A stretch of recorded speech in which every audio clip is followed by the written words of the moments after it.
Assalamualaikum warahmatullahi wabarakatuh. Perkenalkan, nama saya Lutfi Nur Afifah dari Prodi S1 Keperawatan, Fakultas Kesehatan, Universitas Jenderal Ahmad Yani Yogyakarta. Dengan nomor NPM 2122011061. Di sini saya akan menjelaskan bagian-bagian dari sel peta buta. Yang pertama, saya akan menggambarkan sel peta buta terlebih dahulu.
Kira-kira gambarnya seperti ini.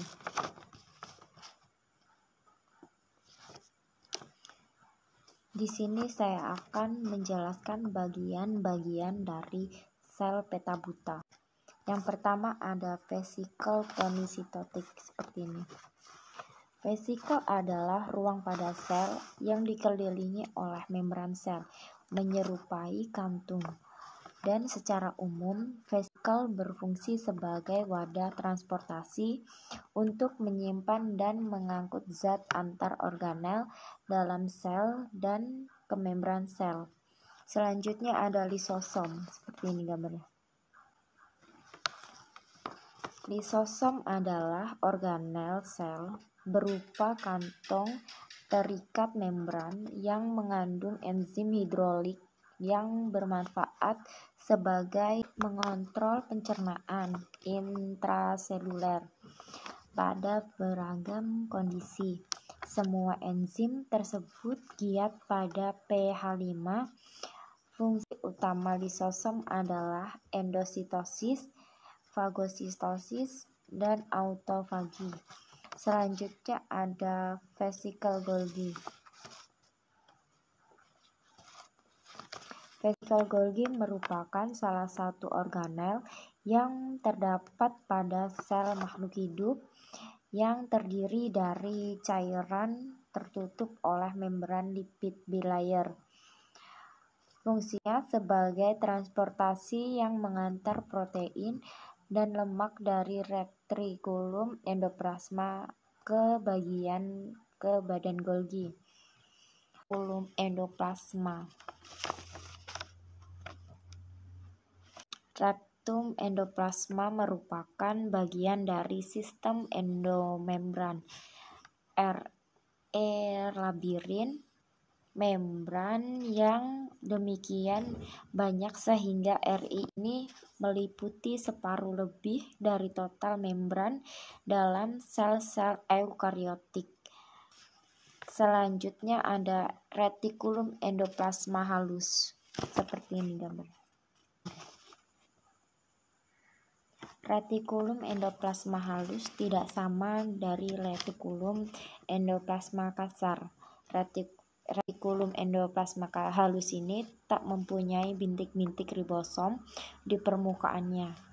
Retikulum endoplasma halus berfungsi dalam beberapa proses metabolisme, yaitu sintesis lipid, metabolisme karbohidrat, dan konsentrasi kalsium, detoksifikasi obat-obatan, dan tempat melekatnya reseptor pada protein membran sel.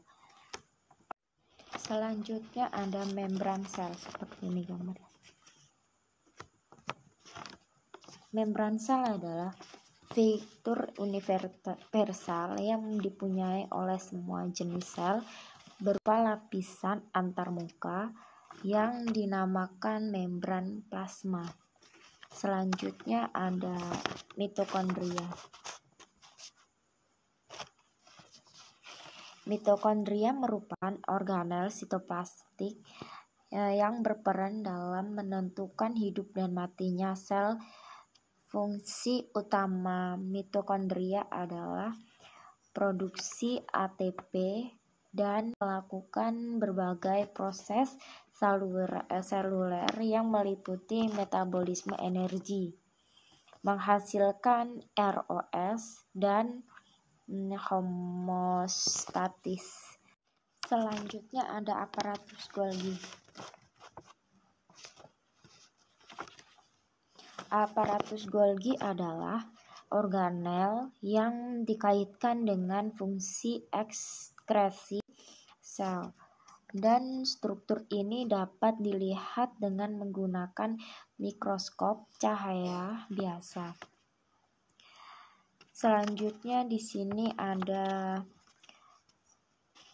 nukleolus seperti ini gambar.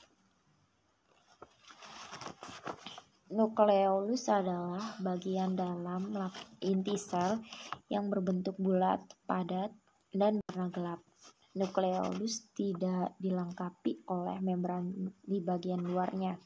Bagian ini berperan penting dalam memproduksi ribosom yang bertindak sebagai. Selanjutnya ada nukleus seperti ini gambarnya.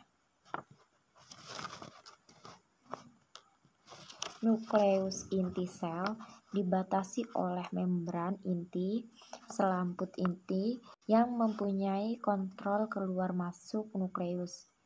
Nukleus mengandung kromosom dan membawa gen dalam bentuk DNA.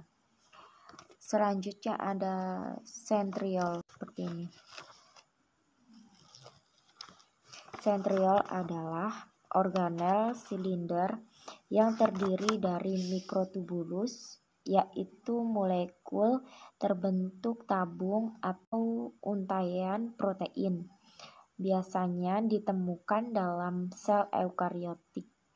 Di dalam sel, sentriol membantu dalam pembelahan sel dengan memfasilitasi som. Selanjutnya ada mikrotubulus. Mikrotubulus adalah organel sel di dalam sitoplasma semua sel eukariotik, berupa silinder panjang yang berunggah dengan diameter luar kira-kira 25 nm dan diameter dalam sama dengan 12 nm. Panjangnya beragam dari beberapa nanometer sampai beberapa mikrometer. Selanjutnya ada sitoplasma. Sitoplasma adalah bagian sel yang terbungkus membran sel pada sel eukariotik. Sitoplasma adalah bagian non-nukleus dari protoplasma. Selanjutnya ada ribosom. Ribosom adalah organel yang berukuran kecil dan padat dalam sel dan berperan sebagai tempat sintesis. Ribosom juga merupakan komponen sel yang membuat protein dari semua asam amino, yang mana ribosom berfungsi efektif dalam menerjemahkan RNA yang akan berubah menjadi protein. Sekian dari saya untuk penjelasan sel peta buta. Terima kasih. Wassalamualaikum warahmatullahi wabarakatuh.